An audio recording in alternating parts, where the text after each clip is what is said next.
Friends, this is a hard video for me to make, but it would be harder for me not to make this video. So this video is about Kashmir. Many of you know that I've traveled all around the world. In the past 5 years, I've been to India, I've been to Thailand, I've been to Indonesia, and along my travels, I got to visit a very magical place called Kashmir in the northern tip of India.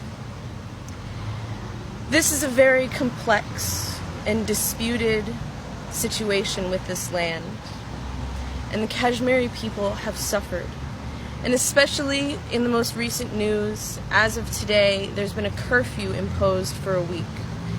The Indian soldiers are occupying the Kashmiri towns, villages, and cities, and they're not letting people leave their houses, not even for milk or food or to tend to their sick family. Many people are being injured and are dying right now in Kashmir.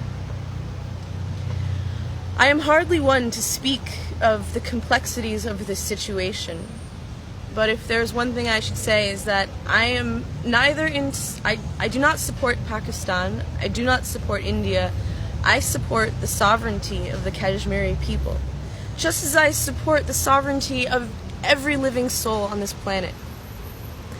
So, I stand in support of the Kashmiri people, and I ask my friends to say a prayer for the people in Kashmir who are suffering. They're suffering a grave injustice. We may be divided by religion, by the color of our skin, by the language that we speak, or the political ideas that we hold. And yet what binds us is our humanity and our desire to have our children grow healthy, strong, in peace. So my request to my viewers, if you've watched this far, thank you so much. I ask that you please just say a prayer for the Kashmiri people. Light a candle and put out a prayer to them that they know peace, that they find serenity, that they find a resolution to this conflict that has plagued them since 1947, when they were promised sovereignty,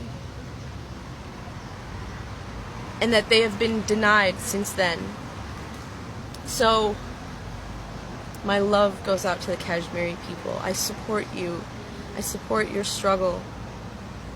I do not support Pakistan. I do not support India. I support the Kashmiri people and their right to self-determination.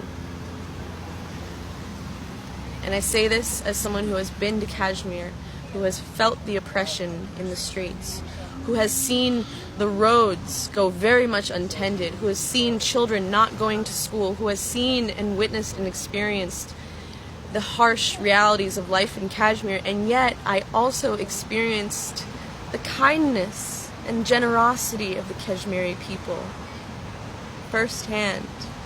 I sat with many families from Srinagar to Bemina. I experienced the craftsmanship, the kindness, the strength of the family, and the spirit of the Kashmiri people, and that's what I support. So my prayer for Kashmir is that they find resolution, they find sovereignty, they find peace for themselves, for their children, and for the future of that beautiful land, of which my heart will always be a part.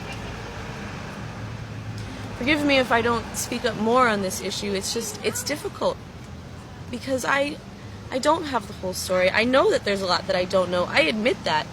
And it's hard to speak from that place, but what I can speak from is just love. Unconditional love. And that's my hope for my brothers and sisters in Kashmir, is that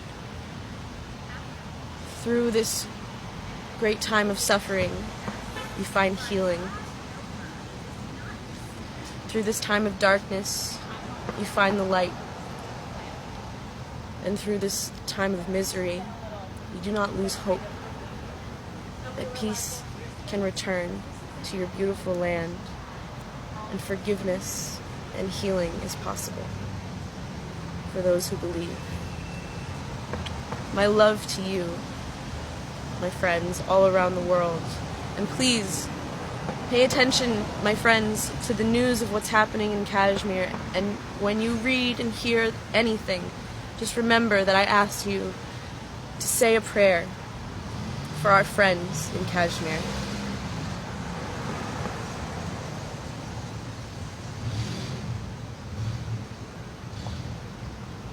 A doctor's mission should be not just to